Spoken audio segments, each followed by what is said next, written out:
unos y otros. Hasta aquí, claro, no era para asustar, es decir, no nos enteraron de nada, no, cada uno lo ve de una manera distinta, porque se pueden hacer cosas justamente para comunicarnos adecuadamente. ¿Alguien conoce lo que es la programación neurolingüística?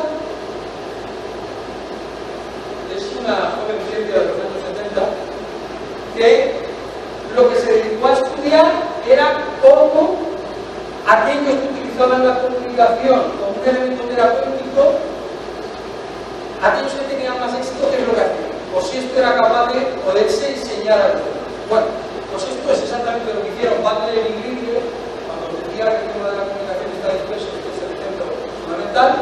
Butler era un matemático y Greenfield un lingüista y descubrió que una de las ciencias más importantes del mundo de la comunicación, no fue un periodista, ni fue un licenciado en comunicación.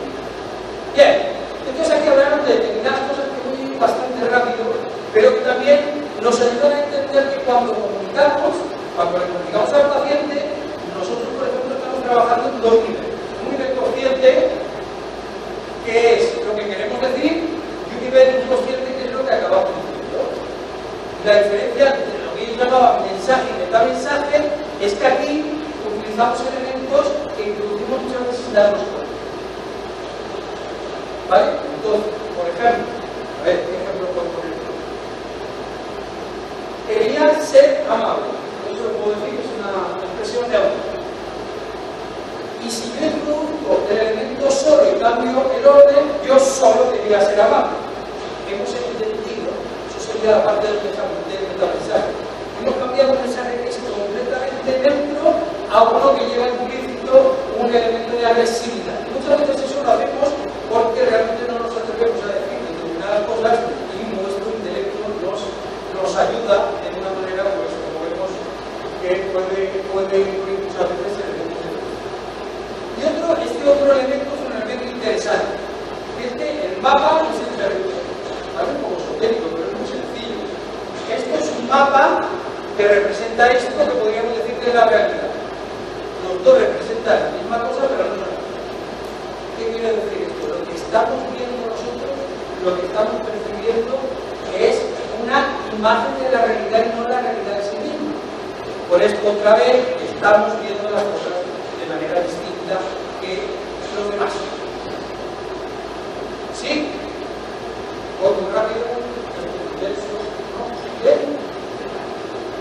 Varios temas que podemos tener en cuenta especialmente para la consulta. Estando en presencia de otra persona es imposible no influirla o no ser influida. ¿Qué quiere decir? Llega el paciente a la consulta, el paciente empieza a recibir mensajes de la enfermera, de la cara de preocupación que tenéis vosotros. No hace falta hablar con la gente para comunicarles sensaciones, emociones y mensajes. En temas de comunicación, si algo no funciona, haz otra cosa. Hacer es conseguir haciendo la misma estrategia, porque se utiliza la misma estrategia y casi seguro que obtendrás el mismo resultado con esa estrategia. Y una cosa importante, el resultado de la comunicación no reside en la intención de quien comunica, sino en la respuesta que se obtiene.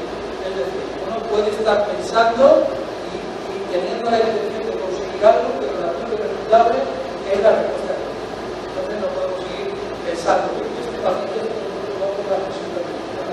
paciente no se entera de nada de lo que yo digo.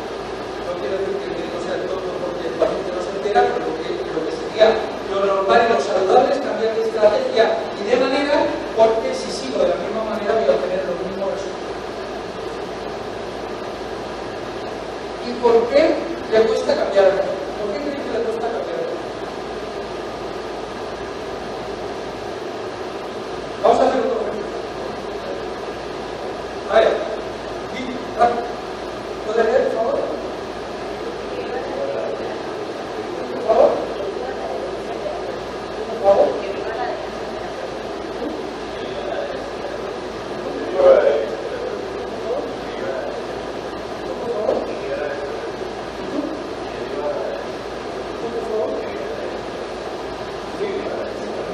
Bueno, no voy a seguir.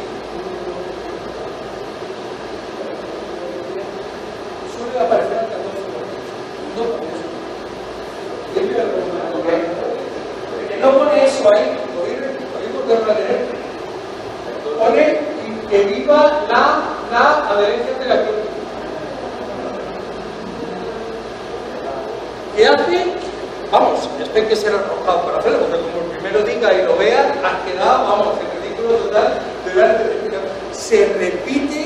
que a la 14ª, a la 15ª vez, más por deducción y porque sois un grupo de gente inteligente, uno dice, debe de haber un error, voy a ver si lo encuentro. Más que porque lo que hace nuestro cerebro es seguir patrones. ¿Vale? Entonces, ¿qué ocurre? Pues cuando hay una parte que no cuadra, la obvia. Cuando hay una parte que falta, la rellena. Y ahí otra vez repito, llevamos un ratito repitiéndolo, que realmente es un proceso, lo que nosotros estamos observando delante del paciente es una cuestión que no cuadra con lo que él va a ver, ni siquiera va a cuadrar seguramente con la realidad. Entonces, lo que es verdad es que tendremos que hacer cosas para asegurarnos que él y nosotros entendemos lo mismo, ¿no? Porque si no va a ser bastante complicado, o será fruto casi de la casualidad que salgamos adelante con nuestras orientaciones. Mira una cosa, esto ya se conocía, hay datos mucho anteriores de Fichte y demás que decía lo mismo, pero hasta la filosofía más moderna, con Nietzsche y con Russell, que decían que no existen hechos, solo interpretaciones, o que la percepción sin comprobación y fundamento, aquí está un poco el kit de la cuestión, no es garantía suficiente de verdad. Tocar para ver, preguntar para comprender, oír al paciente para ver qué entiende. No es suficiente. Más, fijaros, sí, pasan cosas, muchas de ellas no las conocemos hasta que las miramos, y entonces ahora podéis entender y podéis desconfiar de lo que estáis percibiendo. Que se trata exclusivamente de esto. Y se trata de saber que el paciente ha entendido otra cosa y que tendré que saber que ha entendido, pero solo a través de preguntarle y preguntarle de una manera adecuada. Porque claro, aquí lo primero que uno dice es, vale, yo tengo todo mi proceso interno, pero hay barreras de comunicación, ¿no? Barreras que me complican la vida. Normalmente acabamos utilizando son las barreras, no es todo este proceso el que nos complica la comunicación. ¿Dónde creéis que se concentran las barreras de comunicación en el paciente? A ver, ¿quién vota por el entorno? La consulta no es la adecuada, tengo mucha presión asistencial, mi presa muy alta, y el ordenador es enorme. El entorno,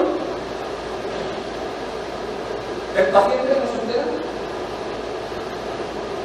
o vosotros. ¿Dónde creéis que se concentran las barreras? ¿Quién vota por el entorno? ¿Sí? Ahí, el entorno. ¿Tú crees que el entorno?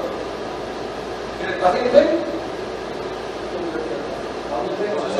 Eso va a ser difícil de resolver, ¿eh?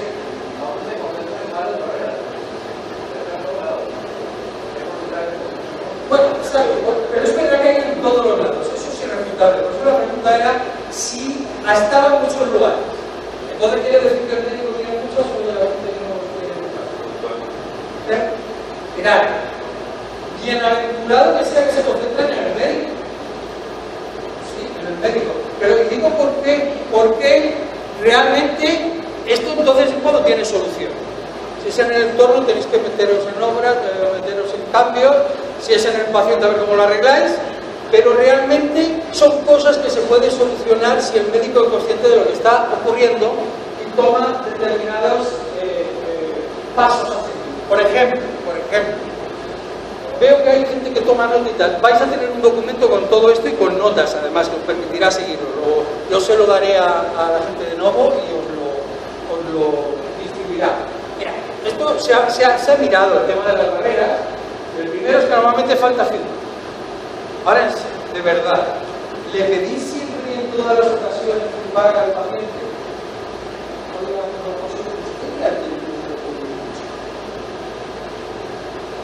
Repítame, José, la pauta posológica que le he dicho. ¿La hacéis sistemáticamente? ¿La hacéis siempre? Seguramente no. ¿No? O no todas las ocasiones. Esto es un elemento visto lo visto que hay que manejar. Falta de escucha activa. Entra doña Pepita que tiene 75 años. Y es pesada para aburrir. Entonces, la vemos entrar por la puerta, pobre señora, una bendita persona, pero que es muy pesada. Nuestras orejas hacen un clic interior, nos aislamos, nos protegemos, nos tenemos una actitud muchas veces que no es la más receptiva para apoyar a la doña pequeña, puede dar, como en otras ocasiones, un mal trato. Hacemos suposiciones. Uy, este señor tiene determinado peso, se comporta de esta manera, mira, ya sé lo que le ocurre. Voy a ir por el camino recto porque ya me falta más importante. Falta de empatía. ¿Cuánto le cuesta al médico el tema de la empatía, verdad? Os confirmáis, esto uno piensa, esto se debe pegar, claro, entonces si llega a hacer demasiado al dolor ajeno, pues igual porque no es el dolor ajeno se te traspasa a mí, no los problemas. Ya veremos cómo hay que manejar esto, pero es una cosa absolutamente fundamental. Esta sí es sistema, la presión del tiempo. Tenéis un tiempo limitado y mucho fácil. ¿Y esto cómo se solucionaría? ¿Cómo creéis que se soluciona? ¿Cómo? Planeando. Bueno, planeando y dándole a cada paciente el tiempo que corresponde. Porque esto de decir ahora voy a dedicar 3 minutos seguramente sea va para todos y seguramente no sea. Pero bueno, eso realmente es el único problema, por eso está en otro color, que realmente es la única barrera que corresponde a algo que se os escapa, que podéis hacer cosas, pero que quizás no sea una cuestión que podáis manejar. Lenguaje negativo. ¿Cuánto le decís a la paciente? Usted no tome estas cosas, usted no haga estas determinadas cosas. Neurológicamente el cerebro no entiende la palabra no. No lo entiende. O sea, por eso yo voy a hablar con mucho, cuando yo he tenido que educar a mis hijos y he utilizado que no es lo que tenía que hacer, me acabo haciendo aquello que yo tenía que hacer, pero es porque estamos, por ejemplo, en una escalera para cambiar una bombilla, pasa nuestra pareja y dice, oye, no te vayas a caer. Entonces llega un momento que nuestro cerebro, para entenderlo, visualiza que te vas a caer para luego negarlo. Entonces ese es el momento que tú empiezas a tambalear encima de la escalera y casi. Es como funciona el cerebro. Las palabras en negativo no las entiende. Se queda todo lo contrario al objetivo que es. Con lo cual, yo diría, lo voy a hacer posibilizarlo, porque es decirle al paciente lo que no tiene que hacer en su manual. No sé, posibilitar, mostrarnos el lenguaje que ofrece. Somos subjetivos, no sabemos si nos han entendido, repito, el feedback. Oye, no, vosotros que he entendido. ¿Te han entendido? Porque si no, os vais por la duda de que a partir de ese momento realmente no vaya a ser capaz de seguir vuestras. Y otras cosas.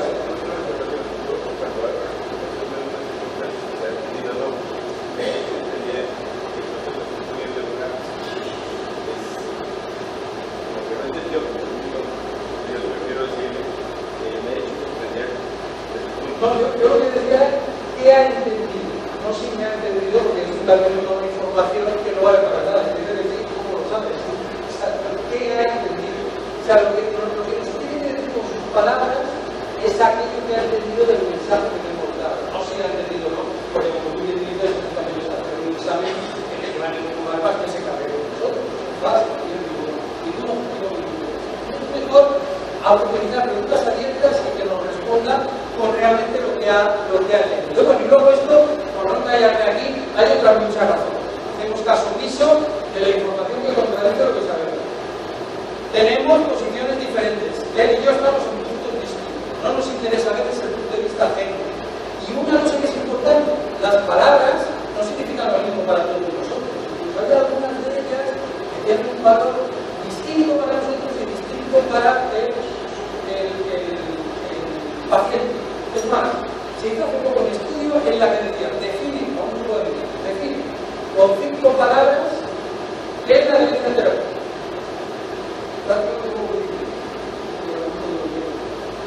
Cada uno entiende las cosas de una manera completamente distinta y esto pues es así. Mira, también para entender el proceso, nada más hay que ver que hay una pérdida física de información cuando nosotros se lo decimos al paciente y esto nos tiene que llevar a recapacitar cómo tenemos que comunicar.